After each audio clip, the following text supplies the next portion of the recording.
It was another bright sunny day in the Salt Lake City of Utah.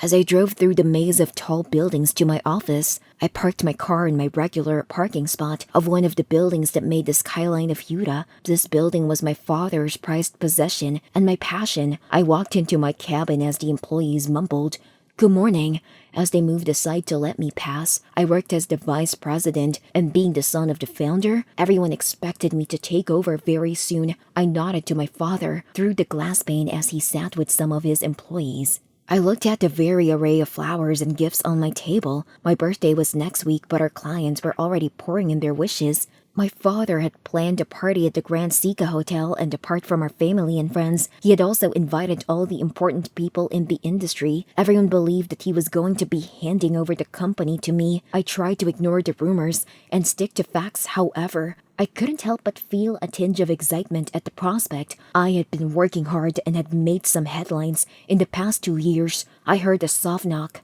"Noah, I wanted to see the financial report of the project you're working on." "Yeah, I'll bring it over to your cabin." "The table, clean it up. Doesn't look professional with all these roses." "Oh, these are just gifts." He left before I could complete my sentence. The days at the office were always mundane, and my father was the same as he was at the office, cold and aloof. My parents had divorced when I was still a teenager, but they had maintained being cordial for me as they had shared my custody. I woke up on my birthday feeling excited just like I used to as a child. The possibility of finally owning Bennis Industries had rubbed off on me. My girlfriend and my mother had come over to wish me early in the morning. They were both sitting in the living room, chatting. When I came out of my room, my butler brought forth a small cupcake with a candle, and they both stood up to sing happy birthday. It was already late when I left my house. I had stayed over with my mother and my girlfriend to chat for a bit. I entered the office and saw my dad get up and come out of his office. "Noah, have you seen the time?" "Yeah, I'm sorry. It was my birthday, so Mom." "Nonsense. Birthdays make you older. Age should bring wisdom. What impression do you give your subordinates when you're late yourself?" Everyone around was staring at us. I raised my eyebrows and they began scattering around to their work. "I'm sorry. You're right." In the evening, I had expected Dad to wait for me as we were both going to the hotel. However, when I came out of my cabin, he was already gone. I walked through the quiet corridor and drove myself to the hotel. The place was full and a lot of people smiled and wished me. As I walked through the crowd, I spotted my dad with a glass of whiskey, sitting with a young man. He seemed to be engrossed in a deep conversation, and so I didn't feel that I should interrupt. I went over to my family, who beamed at me, giving me some hugs. Soon enough, there was a birthday cake on a trolley, making its way through the crowd.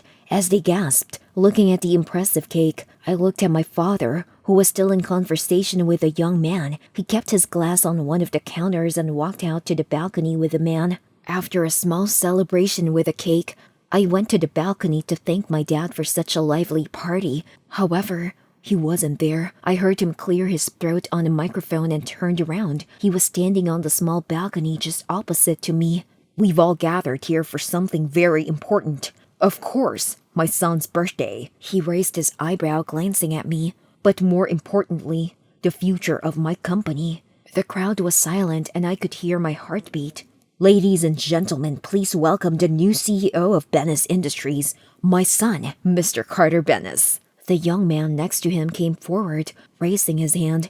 The crowd was still dead silent. My dad clapped loudly, prompting the crowd to join him. I stood on the balcony in shock. I had never heard of Carter Bennis. And Bennis? That was my surname, but I never had a brother or a stepbrother. Mr. Carter had never even worked in our company as a meager employee. Why was he a CEO suddenly? I rushed out of the hotel to avoid everyone and drove home. It was after midnight when I decided to get some answers from my father. I called him up and he picked up sounding groggy. "Noah, it's late. Why have you called me at this time?" "Who is Carter Bennis?" "What? Is that why you have called me?" "You made him the CEO without even mentioning it to me. That too on my birthday. His name is Carter Bennis. Bennis is our surname. What is going on?" "Carter is your half-brother. He's my girlfriend's son, and I had adopted him and given him my name." "Your birthday? Are you a child who thinks birthdays are important? It was just my way of having all of us together for the announcement. I made him the CEO because I can, Noah. I don't need to discuss it. Is that so? I quit. What? You can expect my official resignation tomorrow. I hung up before our conversation could go any longer. I walked over to the small bar in my house and picked up a bottle of whiskey and decided to douse my disappointment in it. The next morning, I went to the office to hand over my official resignation letter. I walked straight to my father's office, who was sitting with Carter. I kept the letter on his table as they both stared at me. This is my official resignation. I'd like to quit. Shh, I was looking forward to meeting you, brother, and working together. Are you sure about this, Noah? You are my brother. I pointed at Carter. Law says otherwise, brother. Are you scared of my intimidation already? I chose to ignore Carter's snarky remarks. He didn't deserve my time, I thought. Yes.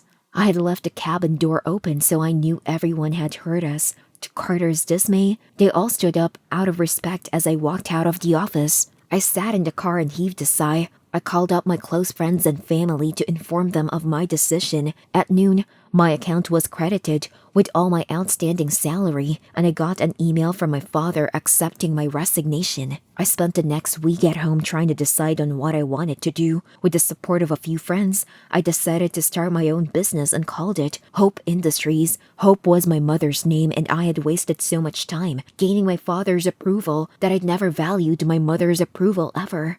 I already had enough experience, network, and capital, thus it only took my business a few years to take off. A lot of the employees from my father's company had been quitting their jobs, including my assistant. When they contacted me for work, I hired them.